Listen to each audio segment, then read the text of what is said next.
Assalamu alaikum, welcome back to my channel. I am Sanna and today our topic is related to chemistry.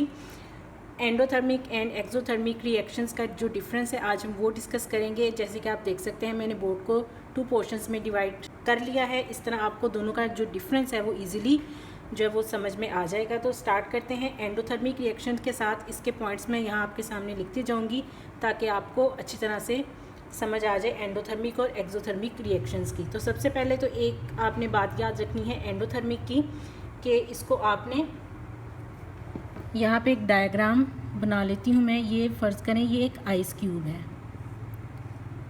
ठीक है जी।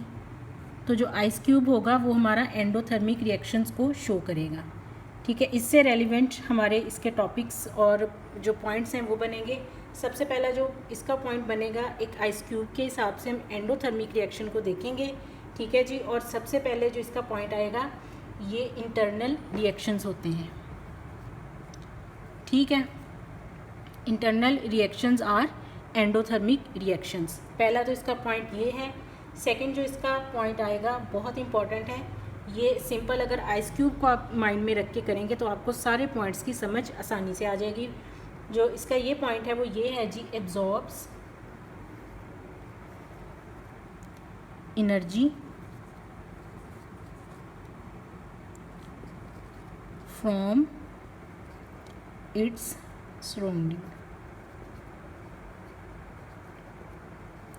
अगर आप ice cube को mind में रख के इस पॉइंट को अंडरस्टैंड करेंगे तो आपको समझ आ जाएगी कि हमेशा जब भी रूम टेम्परेचर में हम किसी आइस क्यूब को प्लेस करेंगे तो क्या होगा, वो मेल्ट होना स्टार्ट हो जाएगा। तो इस तरह जो एनर्जी जो है वो रूम टेम्परेचर की वो खुद में जो है वो एब्जॉर्ब करेगा और इस तरह से ये रिएक्शन एंडोथर्मिक होगा और वो मेल्टिंग उसकी स्टार्ट हो जाएगी, ठीक है जी। नेक्स्ट जो इसका पॉइंट है बहुत इंपॉर्टेंट है वो है जी, इट फील्स कोल्ड। या लिखेंगे जी जो एंडोथर्मिक रिएक्शंस हैं they feel cold because they absorb heat और एनर्जी फ्रॉम इन्वायरमेंट।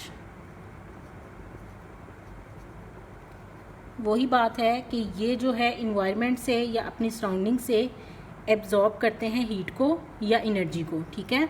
ये 2 पॉइंट्स हैं हीट और एनर्जी के। और ये नेचुरली कोल्ड फील करेंगे। जैसे कि आइस क्यूब है वो आप अगर किसी बर्तन में या किसी जार में इसको प्लेस करेंगे तो वो कोल्ड फील करेगा, ठीक है जी। जो इसका नेक्स्ट पॉइंट है वो ये बनेगा, सिंपल है जी, कोल्ड देन सराउंडिंग। इसको आप किसी भी तरह से याद रख सकते हैं। और ये है जी इसका नेक्स्ट पॉइंट। इसके बाद इसकी जो एग्जांपल्स हैं वो कौन कौन सी होंगी, सिंपल हैं जी। सबसे पहले आएगी जी मेल्टिंग ऑफ आइस क्यूब, ठीक है। आइस है ये आइस क्यूब। और नेक्स्ट है इसका जी डिज़ोल्विंग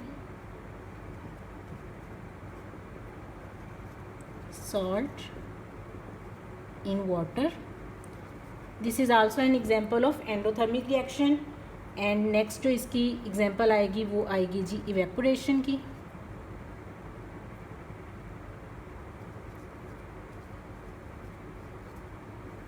evaporation is also a endothermic reaction. तो ये 2-3 इसकी एग्जांपल्स हैं सिंपल सी।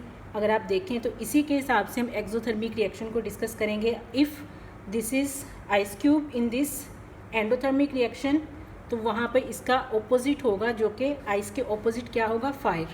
तो अगर हम एंडोथर्मिक रिएक्शंस के बाद एक्सोथर्मिक को हम समझने की कोशिश करेंगे तो सिंपल आप इन्हीं पॉइंट्स को माइंड में रखते हुए इसके ऑपोजिट करते जाएं। तो फॉर एग्जांपल फायर है, ठीक है। हल्की सी इसकी डायग्राम मैंने बना ली है कि फायर को रिप्रेजेंट करने के लिए। और ये अगर इंटरनल रिएक्शन था endothermic, then exothermic is an external reaction, ठीक है जी। तो एक्सटर्नल रिएक्शंस जितने भी होंगे वो एक्सोथर्मिक होंगे। एक्सोथर्मिक रिएक्शन का जो हमारा फर्स्ट पॉइंट बनेगा एक्सटर्नल रिएक्शन के हिसाब से, वो ये आएगा, अगर ये एब्जॉर्ब है तो ये आएगा इसके ऑपोजिट, रिलीजेस एनर्जी और हीट इन इट्स सराउंडिंग। एक अगर सिंपल बात है, अगर आप एक तरह के रिएक्शंस के पॉइंट्स याद कर लेंगे तो दूसरे ऑटोमेटिकली आपको याद हो जाएंगे, ठीक है।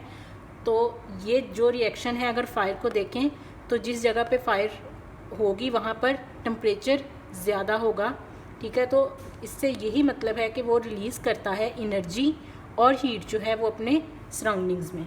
तो थर्ड इसका होगा ऑपोजिट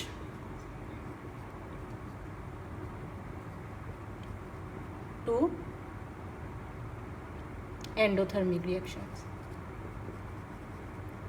ये सिंपल सी बात है कि ये ऑपोजिट होगा एंडोथर्मिक रिएक्शन के। नेक्स्ट जो इसका पॉइंट बनेगा वो है जी हॉटर देन सराउंडिंग।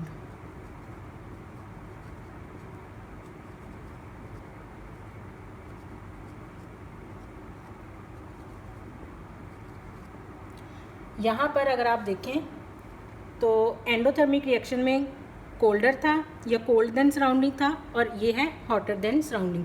ये सिर्फ अगर आप इससे याद रखें आइस और फायर से, ठीक है। तो ये जहाँ पर फायर होगी या जिस किसी चीज़ में फायर होगी वो हॉटर होगा as compare to its surrounding. तो नेक्स्ट जो इसका पॉइंट बनेगा वो ये बनेगा, इसकी एग्जांपल्स हैं। एग्जांपल्स में आप देख लें कि फायर से रेलिवेंट जो भी एग्जांपल्स हैं या फायर वर्क्स हैं, ठीक है। फॉर एग्जांपल फायर वर्क्स, एक तो ये एग्जांपल आएगी, या आएगी जी burning of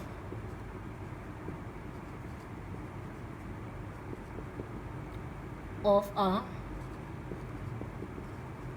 piece of a paper। तो कोई भी पेपर है या कोई भी चीज़ जो बर्न कर रही है वो आपका एक एक्सोथर्मिक रिएक्शन की एक एग्जांपल होगी। और इसका नेक्स्ट जो एक और सिंपल सी डेली लाइफ रूटीन से जो एग्जांपल है वो यही है जी स्टार्टिंग अ गैस ओवन।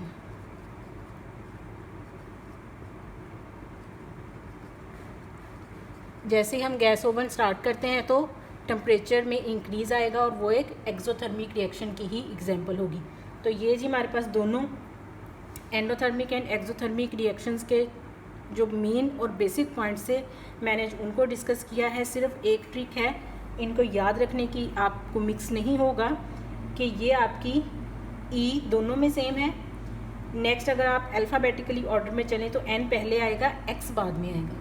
तो सबसे पहले एन को अगर हम अल्फ़ाबेटिकली देखें तो स्टार्ट आपने फिर आइस से करना है, ठीक है। और जो फायर आएगी वो बाद में आएगी। तो पहले हम कोल्ड रिएक्शन या जो आइस है वहाँ से स्टार्ट करेंगे, इसलिए एंडोथर्मिक रिएक्शन हमारे जो है वो जो कोल्ड वाले हैं वो होंगे। तो इनके ये बेसिक पॉइंट्स हैं, ये आपको सिर्फ इसकी डायग्राम को याद रखने से याद रह जाएंगे। और जो एक्सोथर्मिक रिएक्शंस हैं वो इसके ऑपोजिट होंगे, आपको वो भी इसकी डायग्राम को देखते हुए याद हो सकते हैं। तो होपफुली अच्छी तरह आपको एक्सोथर्मिक और एंडोथर्मिक रिएक्शंस का जो डिफरेंस है वो पता चल गया होगा।